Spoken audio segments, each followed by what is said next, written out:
When we talk about legendary and unique riffs, the Beatles inevitably come to mind.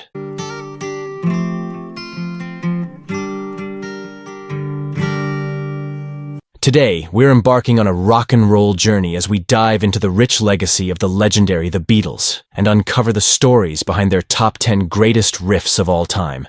And you know what it's when lonely. And now...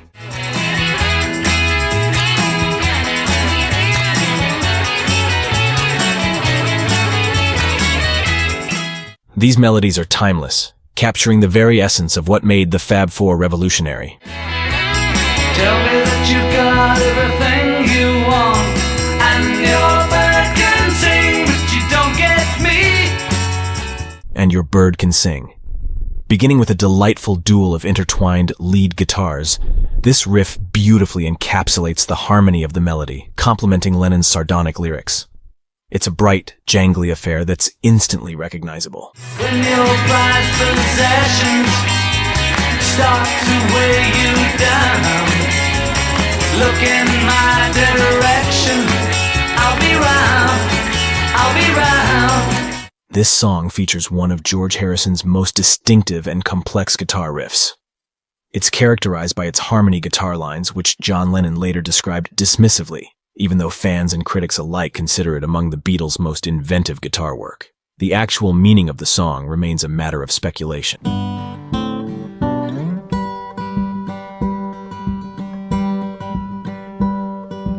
Blackbird singing in the dead of night. Blackbird, more of a fingerstyle pattern than a riff in the traditional sense. Blackbird singing in the dead of night. Take these broken wings and learn to fly. All your life you were only waiting for this moment to arise.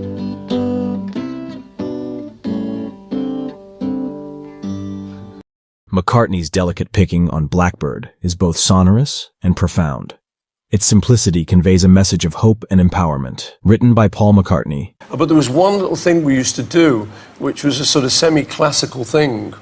It was like a little show-off piece we had. Well, it was actually classical, but we made it semi. We didn't quite know it, but it was a thing by Bach, and it went like this.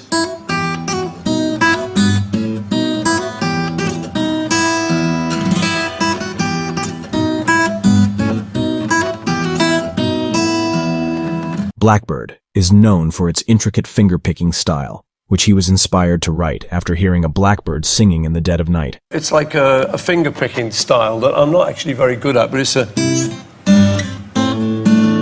So it's got this little sort of... It's got a melody going on the top and a bass line going at the same time. And that was a bit we went wrong, but I always liked this little... So years later, I then adapted it into the song Blackbird. Taking that sort of thing,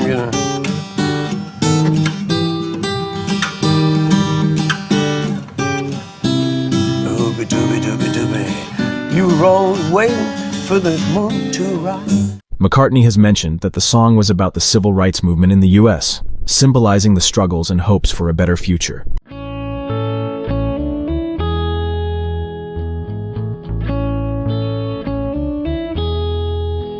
In My Life, written primarily by John Lennon, with some contribution from Paul McCartney on the middle eight, is one of the Beatles' most beloved songs from their 1965 album, Rubber Soul.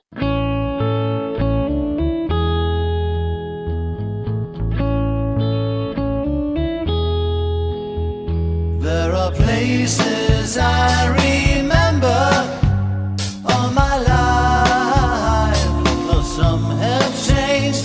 The song reflects John's introspection and remembrance of moments and people from his past. The most distinctive part of the song, apart from its beautiful melody and lyrics, is the instrumental bridge. This particular section of the song sounds like a harpsichord solo, but was created in an innovative way. George Martin, the Beatles' producer and arranger, played this instrumental section on a piano. The challenge was that he could not achieve the desired speed while playing it in real time. To overcome this, he played the piano solo at half speed, and it was then sped up to fit the song's tempo during production. In my life, I love you more.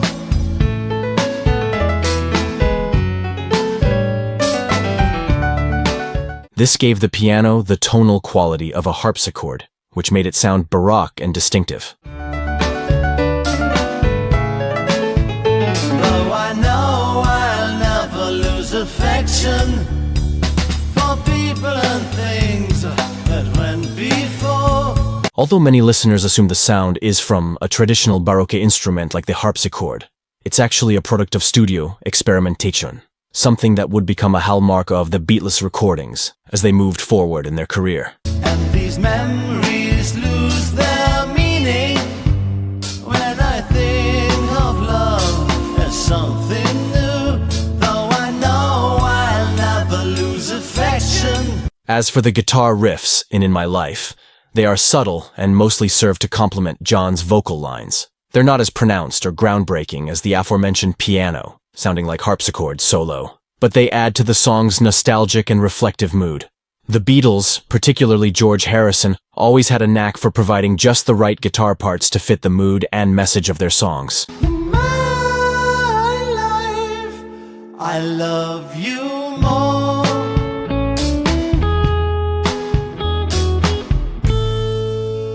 In My Life is a testament to the Beatles' evolving musicianship and their willingness to experiment in the studio, blending traditional rock instruments with innovative production techniques.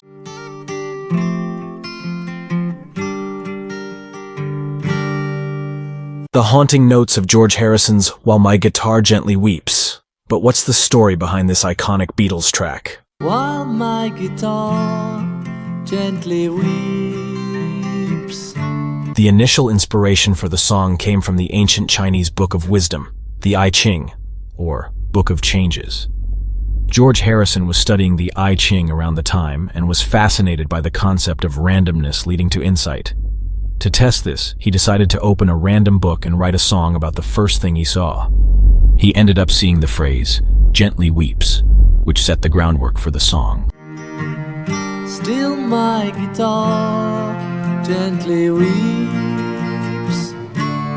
The lyrics of the song reflect Harrison's sense of melancholy and detachment at the time. The Beatles were going through a challenging phase during the White Album sessions, with creative differences, financial disputes, and personal issues. Harrison's lyrics touch upon this turmoil, suggesting that the world continues its existence, oblivious to deeper truths and the pain around, hence the metaphor of his guitar weeping. Still my guitar gently weeps. I don't know how. One notable feature of the song is Eric Clapton's guitar work. Harrison invited Clapton to play lead guitar on the track. Though initially hesitant, as it was rare for outsiders to play on Beatles tracks, Clapton agreed. His presence not only added a unique sound to the song, but also improved the group dynamic for that session, as everyone was on their best behavior with an outsider in the studio. Did you know? The effect is especially noticeable in the final measure of the second middle eight after the line, "No one alerted you." Ironically, while the solo is one of Clapton's most famous, he was never credited on the recording. Still my guitar gently weeps.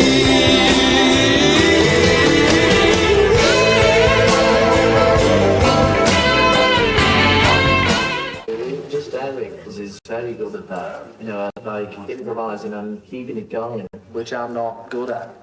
Like a lot of guitarists can sustain even, but they play out like a lot of shit. But his thing takes on a pattern, and gets somewhere and resolves itself, which is very hard. The song underwent various versions before settling on the final format that we hear on the White Album. There's an earlier acoustic demo recorded at George's home, which is more stripped down and provides a different feel from the studio version.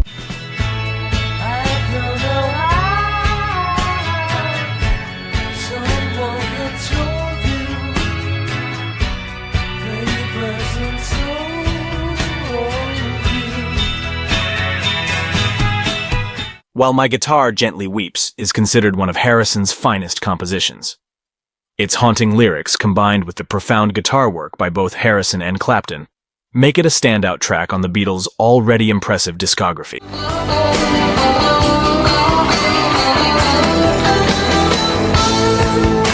The song has been covered by numerous artists since its release, and remains a staple in the history of rock music.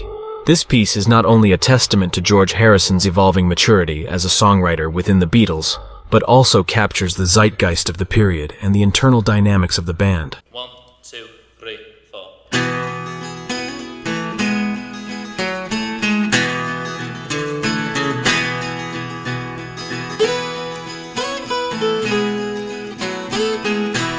Norwegian Wood. The riff is introspective, mysterious, and a key ingredient to the song's alluring narrative. We talked until 2, and then she said, it's time for bed.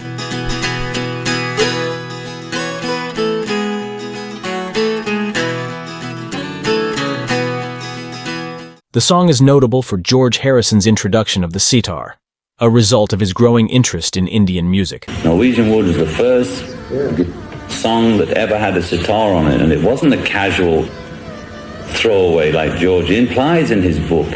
It was, I asked him, can you play this lick on the sitar?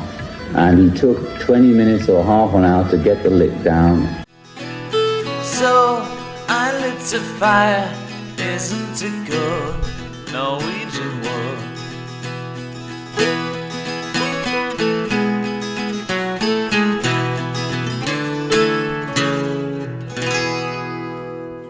Making it one of the first instances of a sitar being used in a pop song.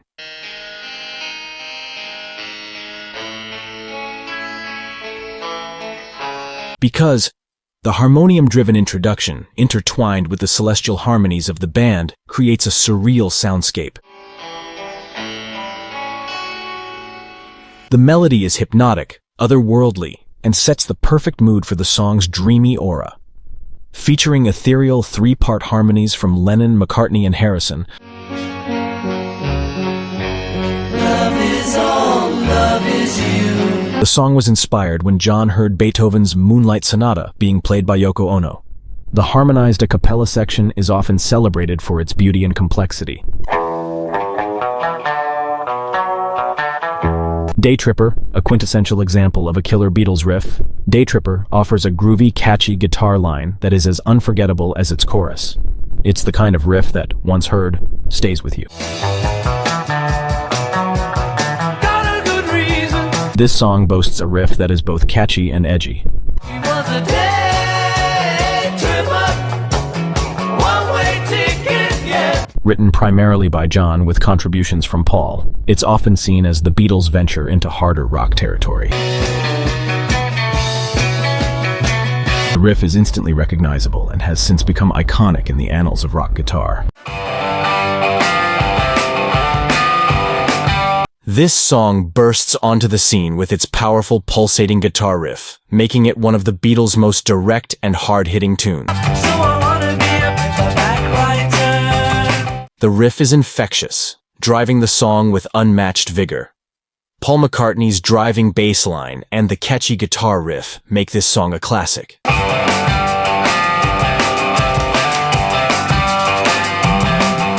Inspired by a challenge from his aunt to write a song that wasn't about love, McCartney penned a story about an aspiring author.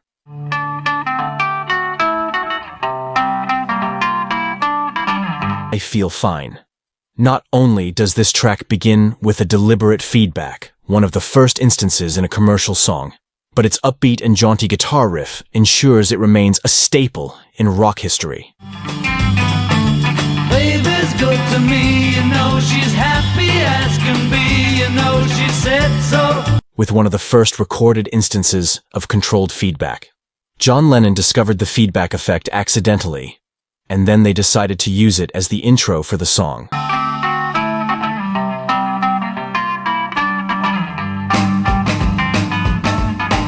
The riff that follows is infectious and lively.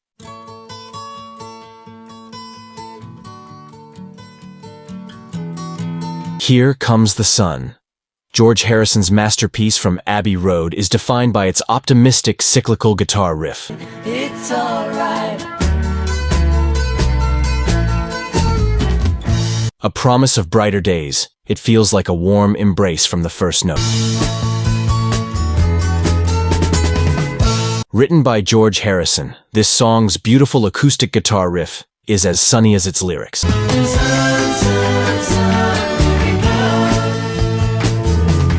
Harrison wrote it in Eric Clapton's garden, appreciating a rare sunny day in England and expressing his relief at the end of a long winter. In essence, these riffs don't just capture the essence of each individual song but also provide a snapshot of the Beatles' unparalleled musical evolution. Whether it's the pop sensibilities of I Feel Fine or the transcendental beauty of Because, each riff offers a unique tale, reminding us why the Beatles remain unmatched in their musical brilliance. Thanks for joining us on this journey. Stay tuned for next episode. Until next time, and keep on rolling. Blackbird singing in the dead of night. Take these broken wings and learn to fly. All your life you were only waiting for this moment to arrive.